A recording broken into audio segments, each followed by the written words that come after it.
Right, what we need to do is lay it out in order. So we need to start out, we need to lay this out in order. So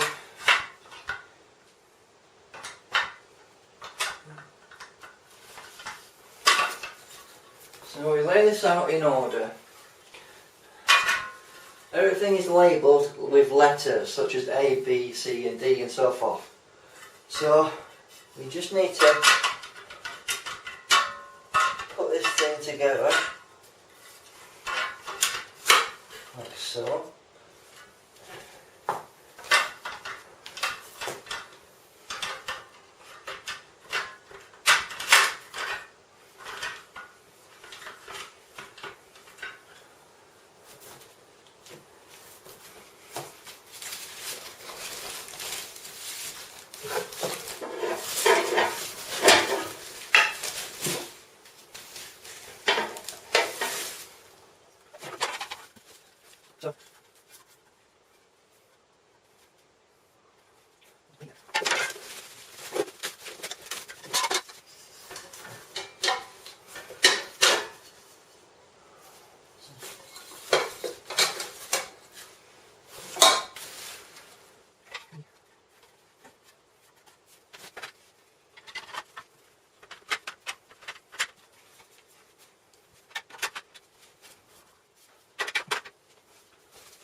So we have the outline shape.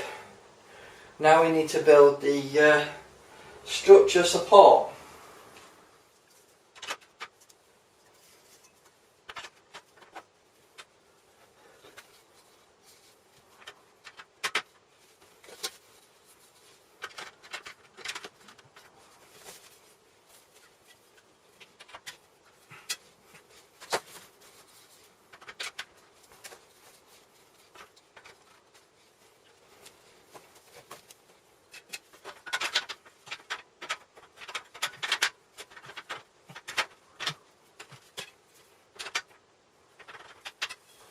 I just wanted to point out that all these parts have like a little white tick at the top, indicating that it's the top part.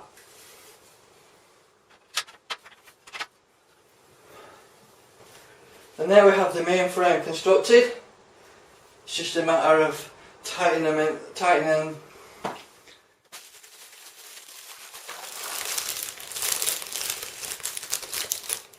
Here are the plastic notch screws that you screw in to secure the supporting beams.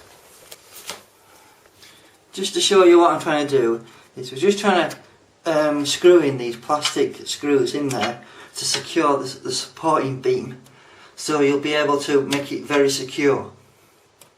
Once you've finally got these installed in all the legs, you have to really push these into place. And I'm not going to say this was an easy thing. Absolutely a nightmare, because I don't think it's been machined properly, and a lot of it is basically physical force and brute force to push the parts in, hold them in place, and then put these in and twist them.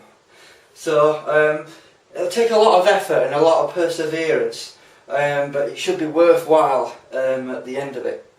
Okay, we have these side panels that slot in place quite easily, but first thing you need to do, remove the sticker, because we don't need that anymore, and then just slot it in. Remember the bottom part, remember the frame here as it is the bottom, so you need to think in reverse order which way you want to have it. What you need to do is you need to lubricate the slotting parts. I'm doing that with oil, but the manufacturer says you can do that with water. But I think oil is a bit easier. Do that, and then you just slot it in the desired way.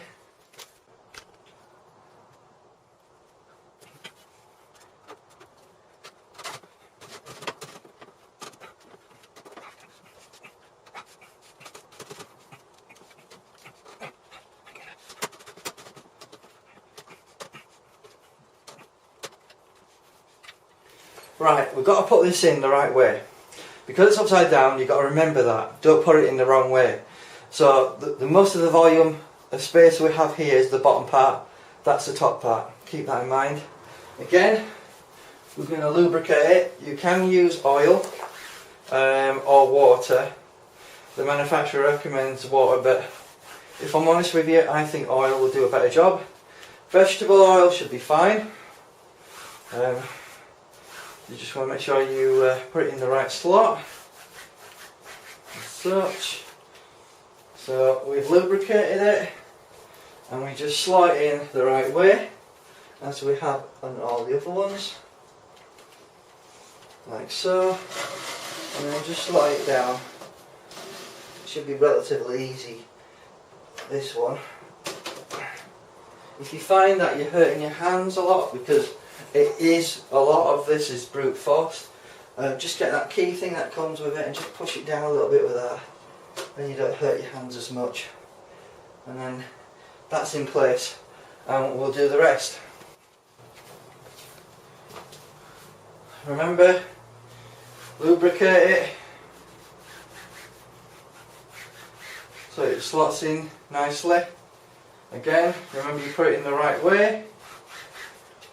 And when you're finished, you want to take all your labels off, because those will be visible. So we've lubricated it, just pop it in there. Be very careful though not to rip anything, because it is metal on fabric. So just slot it in gently, not too much force. It's not going in as easily as it should do. Get some more lubricant, put it on. The more you put on, the easier it should be.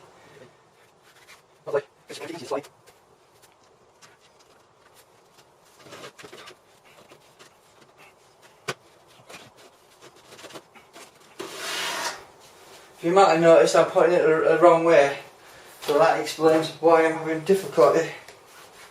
Right, there's a lot of these support bars that need to be put in place with these plastic keys, which we just slot in as you have previously to the main frame, and just turn it like that. When I've attached all these, I'll show you how it looks, then you can see more or less how I've gone about putting these on.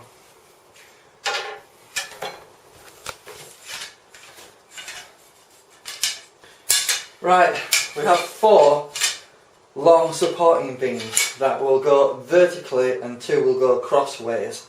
I'll put those on and I'll show you what it looks like. I just want to talk briefly about the final bar you put on the top, which is at the front. This is designed to give you easy access to install it, because as you can appreciate, there's a lot of tension in there. Right, ladies and gentlemen, I'm just going to show you the difficult parts of the interior of setting this up. Now here we have crossbars. You need to make sure that these support sections here are in the right place and right location, because you want the hole to be at the top. This isn't detailed in the instructions very clearly, so you need to make sure that this support has the hole support at the top, and obviously the back support there has a hole at the bottom, so you can actually screw these plastic screws and slot them in there. Other difficult parts that I found that the instructions weren't very clear on is how to attach the actual wire support here. As you can see, I put it just around the foot of the actual leg. Same here, and same here. Another key thing to note is when you put these supports across here, and obviously you've got your main support at the bottom, is that the holes line up. So this cross support down here will fit. Because if you put these in the wrong way, you'll have a hole over here and it won't give it the support that it needs. Instructions are not very clear, but I hope this video will give you a bit more insight on the difficult parts. Right, this is the waterfall. I'm going to attach this. You just screw it on underneath basically. So, just to let you know, there's some grooves at the bottom of this that will slot over the little thing there. And once you've got it in place, you need to make sure you've loosened it. Put it in place. Hopefully it'll go. And I'll go in there, and then you just tighten it up. Just do it finger tight.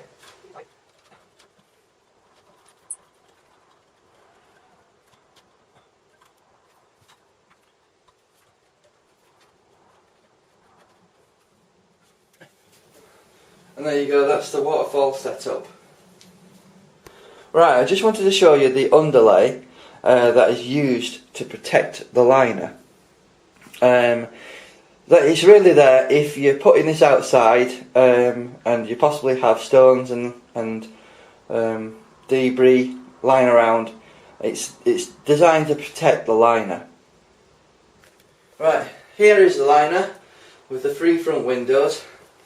Just to let you know, there is some plastic film on the inside that you can pull off. It's just to protect it.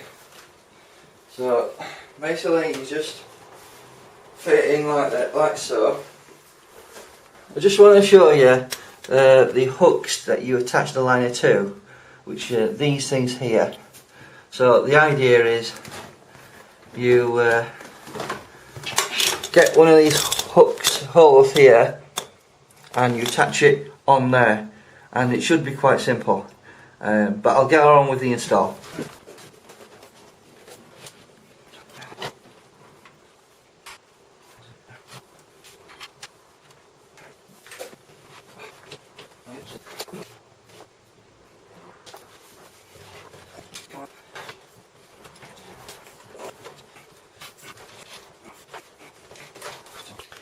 Right, I've put the liner in. As you can see, it can be quite difficult. What it is you need to get them on these hooks here. Also, the waterfall. I originally put it on first, but realised that there is a hook underneath the actual waterfall.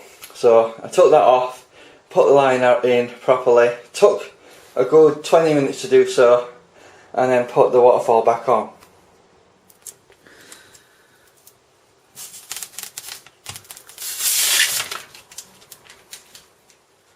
Hello everyone, welcome to this video. In this video I'm going to go through the pump setup. Hopefully it'll be quite informative for anyone who wants to set this up. It's quite complicated, but first of all let's have a look at the actual filter itself. So to open it up, you just pull it over here and that lifts up. So you've got 2 filter mediums there. Honeycomb sponge and another filter there. Then we got ceramic filtration for the bacteria there, and this is an all-in-one system which is really heavy duty. So that's the filtration. To lock it, you just put it back over like that. And I want to go through the wiring because it can be quite daunting when you see this. So the wiring cable we have here, which is this little transformer here, is actually for the LED light and the UV light in there as well. Unfortunately, they don't include any plugs, which is quite disappointing for the amount of money you spend. I would have thought it'd be common sense to just give you even some indoor plugs at the very least. Anyway, here's the system I've set it up as, where you've got the fountain at the top, but you can also attach the waterfall that I've set up on the actual half moon pond, which you can attach on there. This controls the flow. So obviously if you have both set up, you won't have a big fountain going off, But if you're like me, would like both to be running simultaneously, that's how you do that. However, if you decide you just want the fountain, you can obviously take all this off. Let me just unscrew that.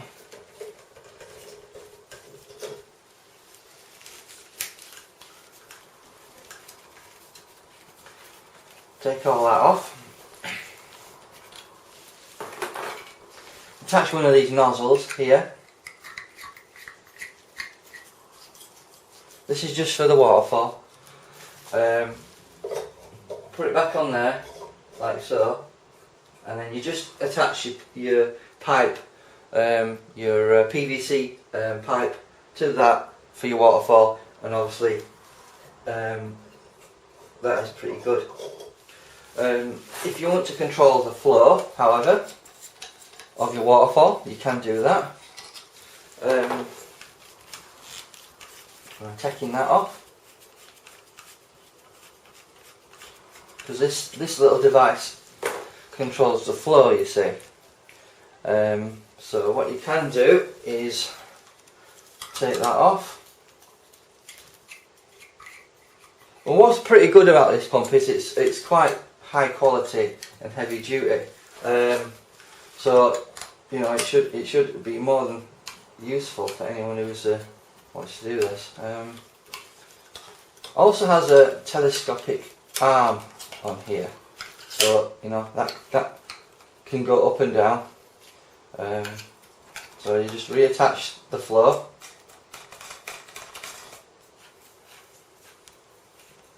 Like so. Put the nozzle on the top, and that will allow you to actually control the flow of the waterfall by putting the nozzle on there. So as you can see, it's very versatile. There's many options on here for having multiple options on here. Obviously, I'll go through the three heads that you get for the fountain. You have the globe effect, which is like a solid water sphere around the actual fountain. You have the spray type and a smaller version of that. So you've really got three options. You've got your waterfall, well, four really. You've got your waterfall and the fountain, or you've just got the three options for the fountain, or the waterfall in its entirety on its own. So it's up to you, how good you think this is. So it is an all-in-one system, and it does take a lot of room up in the pond. Just keep that in mind when you're thinking about the size of the pump. I've got some really small ones for a small pond, which are only about so big, but this is really big. But it should give you clear water. Why the UV light is very important in there is to try and keep your algae down. If you're the type of person that likes clear water and don't want green water, that will be invaluable. Basically, it kills the algae off. Anyway, I just hope this little video was helpful. Obviously, you do get extra bits and bobs. You do get an extension arm as well. So if you want it to be higher, maybe protruding out the water if you wish to, you've got that. But I just hope this little video was helpful in terms of showcasing what's included. The only challenging part of this, I think, will be the fact that there's no plugs, and if you do want to use it indoors, like as I've got it set up indoors, I'm going to have to get some plugs and wire that up myself. Wiring isn't too difficult with plugs, don't be too concerned. And if you're unsure, just pop on YouTube and watch someone who will show you. There's lots of DIY people on YouTube who are more than happy to show you how to do basic DIY jobs. So I just wanted to showcase what this pump does with the half moon Mocha that I've got here.